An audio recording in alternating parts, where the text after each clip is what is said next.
Hello जी। Hello ma'am. Good morning. Good morning ma'am. कैसी हो गई दिवाली? अच्छी। मजा आया? पार्टी में मजा आया वैसे? अच्छा लगा नहीं? Yes ma'am. केक वेक काटे बढ़िया,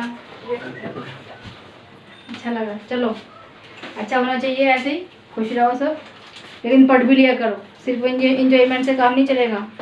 इंजॉयमेंट में भी क्या होता है, पैसा लगता है। ठीक है, इतना पैसा कमाओ। देखो टॉपिक से पहले इतना पैसा कमाओ, इतना पैसा कमाओ, इतना पैसा कमाओ, 500 के नोट इतने कमाओ कि कोई चीज़ अगर तुम खरीद रहे हो, कोई चीज़ अगर तुम खरीदने की सोच रहे हो तो उस चीज़ को, 4 व्हीलर है भाई ठीक है,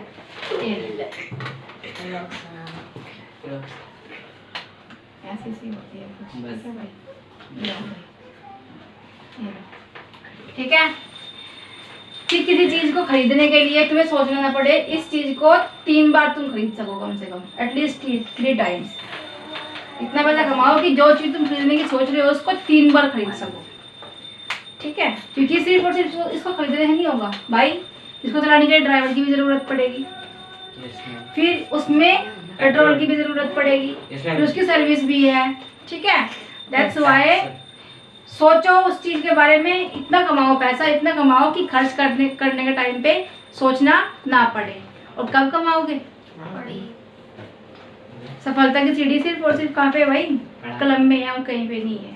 ठीक है, देखो जैसी तुम्हारी संगत रहेगी वैसी ही तुम्हारी रंगत रहेगी, है ना। अब हम जैसे भाई जिस लेवल पे मैं हूँ, मैं तुम्हें वो बता रही हूँ कि तुम्हें पढ़ना चाहिए। अब तुम किसी कबाड़ी वाले के पास जाओगे तो वो कहेगा कि कबाड़ा अच्छा भी ना सीखो, एक भी चीज मत छोड़ो कबाड़े के अंदर काम की, है ना, ये तो कहेगा, है ना। जो गाड़ी चलाने वाला ड्राइवर होगा वो कहेगा कि गाड़ी को इतनी स्पीड से इतनी स्पीड के बीच में रखो, इतनी स्पीड ज़्यादा मत करो, कहीं तुम किसी को ठोक दे या तुम्हें कोई ठोक दे, चलान ना कट जाए तो तुम्हें उस लेवल की अकल देगा। और अगर कहीं और रहोगे तो वही चोर के साथ रहोगे तो चोर कहेगा कि कितने सस्पेंस रख के चोरी करने से पहले, कि सस्पेंस कितना रख के चोरी करने से पहले। ठीक है, चोरी किस वे में करे, कितने बंदे जाएं, कितनी तारीख को प्लान बनाए, क्या प्लान होना चाहिए। ठीक है, देखो जी 11 बजे पूजा हो रही है, चलो कोई नहीं, आते हैं अपने टॉपिक पे। वैसे तो हमने कर लिया था एटॉमिक मास। एटॉमिक मास क्या होता है? एटम का मास। अब भाई एटम क्या? भाई एटम ये हमारा पॉइंट है, इसको हटा दें आप, कमा लिया पैसा। चलो जी, ओके जी, ये हमारा एक डॉट है। जब इसको हम बहुत जूम कर लेंगे तो ये इतना हो जाएगा, इसको देख रहे हैं हम यहाँ पे, जूम करने के बाद में ये इतना बड़ा हो गया। तो ये भी तो छोटे एटम से मिलके बना है। ठीक है, तो भाई एटम तो बहुत छोटा है, अब उसका मास क्या ही होगा, तो लेकिन कुछ तो होगा, 0.000000001 कुछ तो होगा। ठीक है, तो वही बोले, वही उसी की बात यहाँ पे चल रही है। मान लो कि एटॉमिक मास है 0.00005 6 7 8 9 10 11 12 13 14 15 16 17 18 19 20, कुछ तो मास होगा उसका। ठीक है, समझ में आया? चलो जी, तो एटॉमिक मास होता है एटम का मास। ठीक है, चलते हैं आगे। The name of an atom of an element is called its atomic mass. क्या होता है एटॉमिक मास? एटॉमिक मास होता है किसी भी एटम का मास। किसी भी एलिमेंट का कोई भी एटम होता है उसके मास को, जो एटम होता है एलिमेंट का, उसी को हम क्या कहते हैं? उसका एटॉमिक मास कहते हैं। ठीक है, अब एटॉमिक मास के 3 यूनिट होते हैं भाई। देखो जैसे हम मिल्क खरीदते हैं, मिल्क ले रहे हैं, उसको हम लीटर में लेंगे, हमें 1 लीटर लेना है भाई। अगर लीटर में लेंगे तो कितना लेंगे? 1 लीटर लेंगे। ठीक है, वैसे ही अगर हमें कोई चीज है, हमें राइस खरीदनी है, कितने खरीदनी है? 1 kg खरीदने हैं। अब 1 kg में लेंगे तो 1 kg लेंगे। अगर वगैरह हमें 500 ग्राम, तो क्या करेंगे? 500 ग्राम प्लस 500 ग्राम लेंगे, है जी। तो कितना लेंगे हम? 1000 ग्राम लेंगे कि नहीं लेंगे, है ना। अगर वो हमें 200 ग्राम दे रहा है ठीक है, तो ऐसे ही चलता जाएगा। ऑलराइट, तो वैसे ही यहाँ पे एटॉमिक मास यूनिट होता है जिसको बोलते हैं AMU। जैसे हम ग्राम बोल रहे हैं, ठीक है, और हेक्टोग्राम बोलते हैं, मिलीग्राम बोलते हैं, ओके, ग्राम बोलते हैं, किलोग्राम बोलते हैं। वैसे ही क्या है, AMU है, यूनिफाइड यूनिट हमारी क्या हो जाएगी, U हो जाएगी, और डाल्टन मास हमारा DA हो जाएगा। ठीक है, ये यूनिफाइड मास है, किससे कितना होता है, U से। बेसिकली हम U को यूज करते हैं कहीं पे भी। जैसे कि हम अगर बात करें एटॉमिक मास का, एटॉमिक मास ले रहे हैं हम ऑक्सीजन, O2 से मिलकर बनती है, क्योंकि उसमें क्या चाहिए होता है, दो एटम चाहिए, दो एटम चाहिए ना, तो क्या हो जाएगा, O+O हो जाएगा, O+O। और O का एटॉमिक मास क्या होता है, O का एटॉमिक मास की अगर हम बात करें तो कितना होता है, 16 होता है, 16U होता है। अब 16U ये हो जाएगा प्लस 16U ये हो जाएगा, कितना हो जाएगा, 32U। This is the mass of oxygen, atom mass of oxygen. ठीक है, एटॉमिक मास। ठीक है, समझ में आया। चलो जी आगे चलते हैं। It is difficult to evaluate the mass of an atom. किसी भी एटम का वेट, मास पता करना बहुत ज्यादा इजी नहीं है, बहुत ज्यादा मुश्किल है। अब इतना छोटा पार्टिकल कैसे उसको कैलकुलेट करें, एटम तो बहुत सारे होंगे किसी भी चीज के अंदर, तो कैसे कैलकुलेट करेंगे उनको। तो देखो, it is difficult to evaluate the mass of an atom since the size of an atom is relatively small, बहुत ज्यादा छोटे होते हैं। ठीक है, therefore scientist started evaluating the mass of an atom by comparing its with the mass of a standard atom। कोई भी standard atom ले लेंगे और उसी के हिसाब से कैसे लेंगे standard atom, just like we have to purchase some guavas from the shop. क्या करना है, गुआवा लेना है 1 kg जी, तो क्या करेंगे 1 kg गुआवा लेने के लिए, भाई क्या करेंगे, अब उसने तो तोड़ के रखे हुए 1 kg कि भाई ये 1 kg है, या हम उस पर्सन को दे देंगे, या हम कैसे विश्वास करेंगे उसके ऊपर कि वो पूरे 1 kg ही है।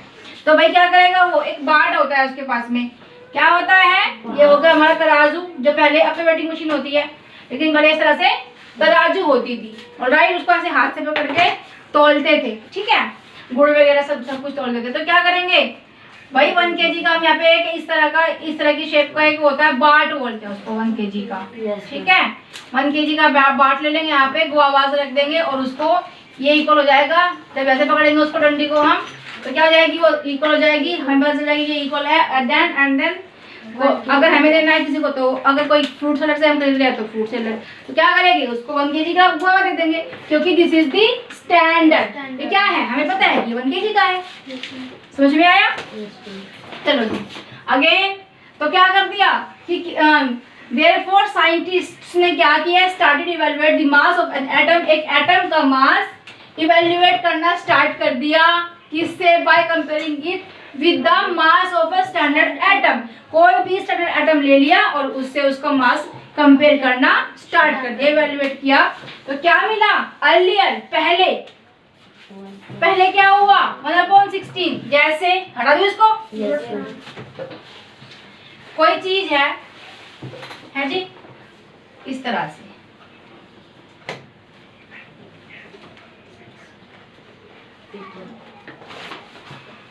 कितना था, 16।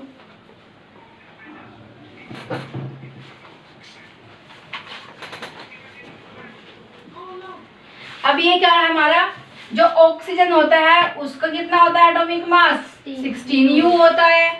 ठीक है, अब हमने इसको 16 इक्वल पार्ट्स में डिवाइड कर दिया। देखो 1 2 3 6 7 8 9 10 11 12 13 14 15 एंड 16।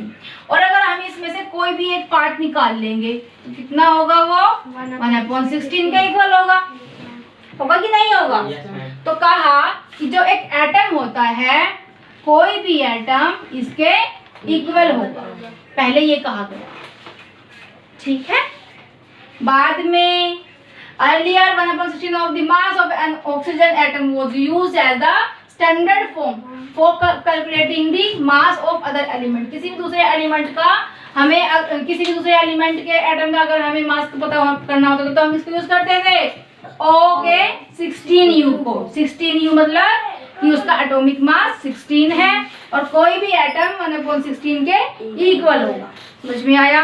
लेकिन बाद में अर्लियर तो ये हुआ, लेकिन नाउ अब क्या हो रहा है, कार्बन 12 किसको ले लिया, कार्बन 12 को, क्योंकि 16 ज्यादा होता है और 12 कम होता है, तो छोटे यूनिट को ले लो, ज्यादा प्रॉब्लम नहीं होगी। ऑलराइट, तो क्या किया उन्होंने, अब किसको ले लिया जी, कार्बन 12 को ले लिया। कार्बन के अंदर क्या होता है, कार्बन का एटॉमिक मास क्या होता है जी, 12U होता है। ठीक है, चलो जी करो स्टार्ट।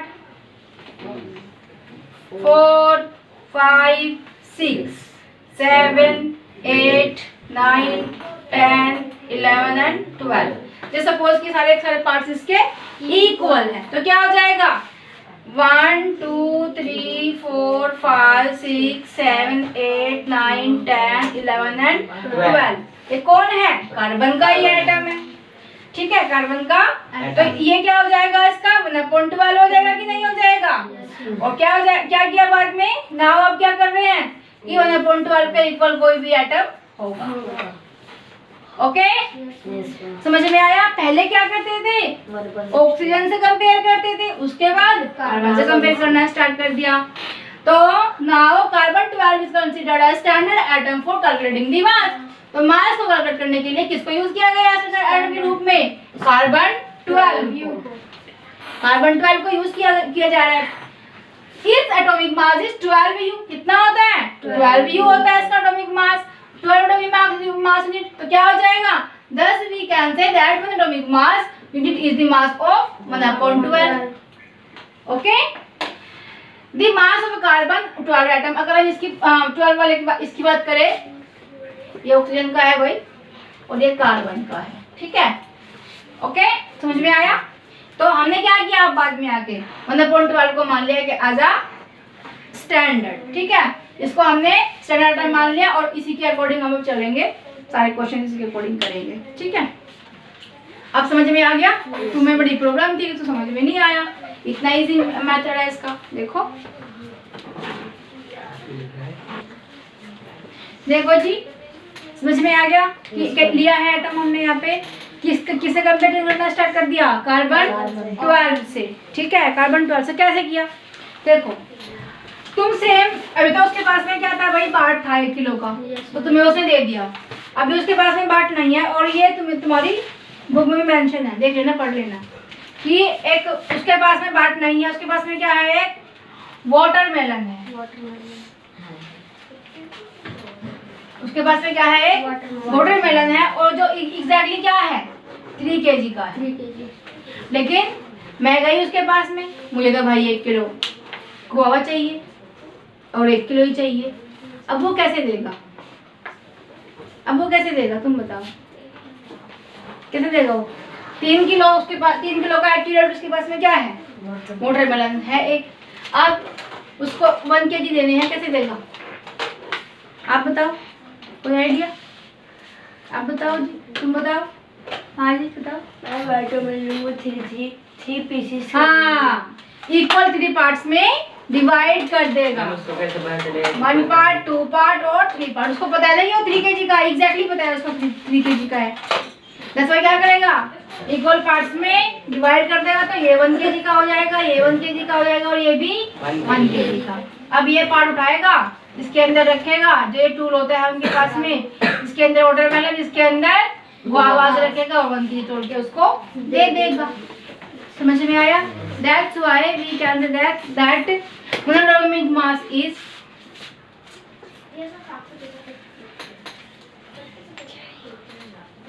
किसके इक्वल है, किसके इक्वल है, किसके इक्वल है, the mass of a carbon atom. किसके is equals to the mass of carbon 12 atom.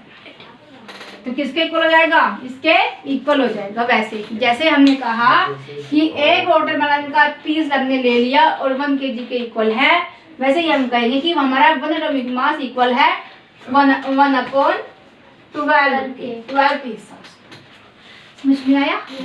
चलो जी आगे चलते हैं, कुछ थोड़ा सा एटॉमिक मास देख लेते हैं किसका क्या मास होता है।